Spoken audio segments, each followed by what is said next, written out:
Good morning, campers. H2 Ocean here. We're going to start this new video series just to try and help some of you guys out.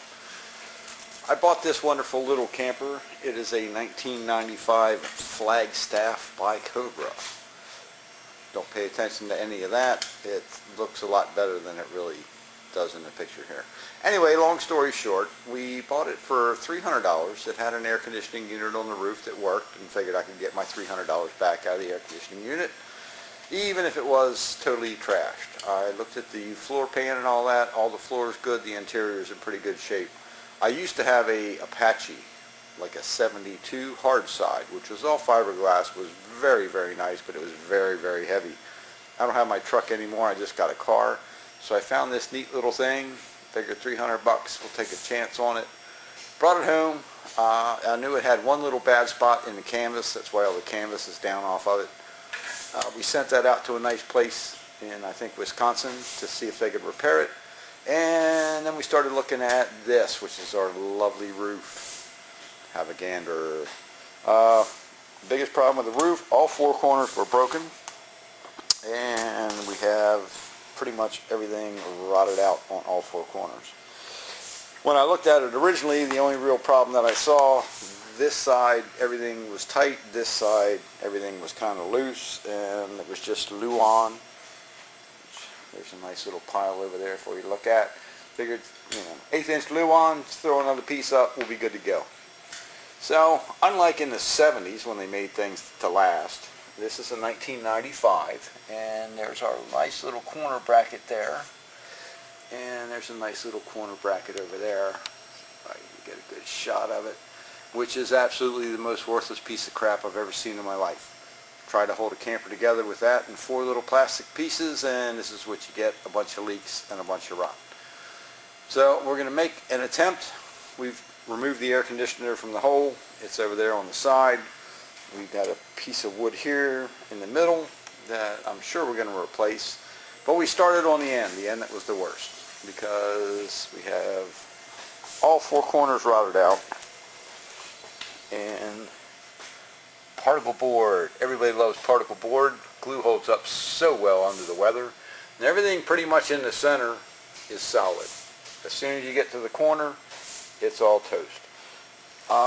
The other thing I did see, because I kind of scoped this out a little bit, which is one of the reasons we're making this video. The people that have replaced these end panels, the metal framing here, if I can get up there and tap it. There's my beer. We have a lot of beer for this project because it's going to be a really long project. So you have to bear with me on that one. The metal trim on this thing does not attach at the corners. The other ones I saw, you saw the metal trim that went all the way around the entire camper was all connected at the corners.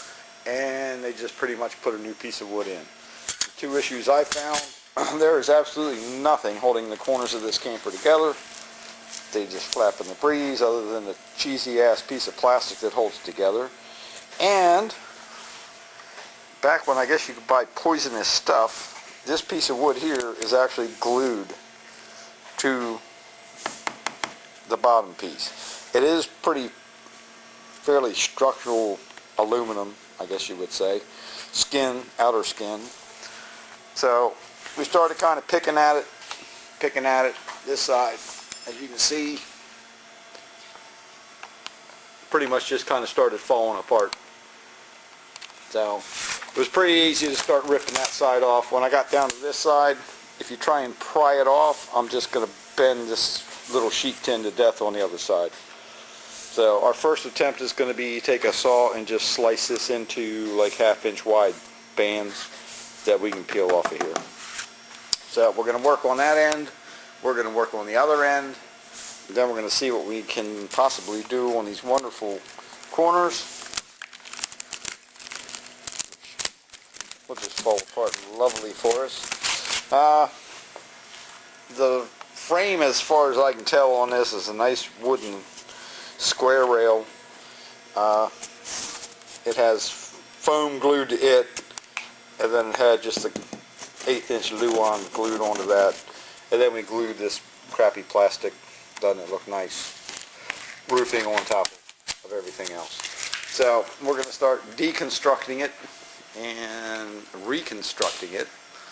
And I figured I'd make nice little videos of the whole thing for some other poor person out there who might be in the same boat that wants to know whether it's worth it or not. We'll know at the end.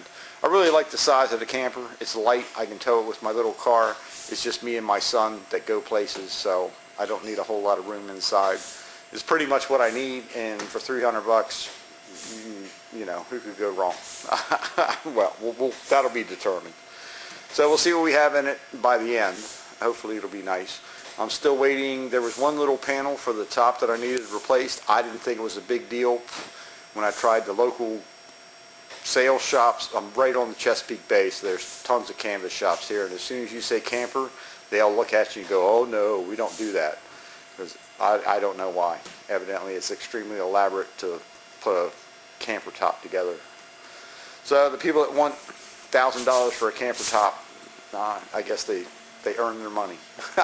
We'll see. I set mine off. I just need one teeny tiny little panel. I'll show you that when it's all done, and hopefully it's only going to cost me $100 or less to get that one little panel put in, but we'll see. So I'm going to get to work on this. If I get this stripped out, then we'll start the video again. I have no idea what to do on the sides yet. I'm still trying to figure out how that's all put together. So we'll learn as we go, and hopefully you'll learn too. Take care.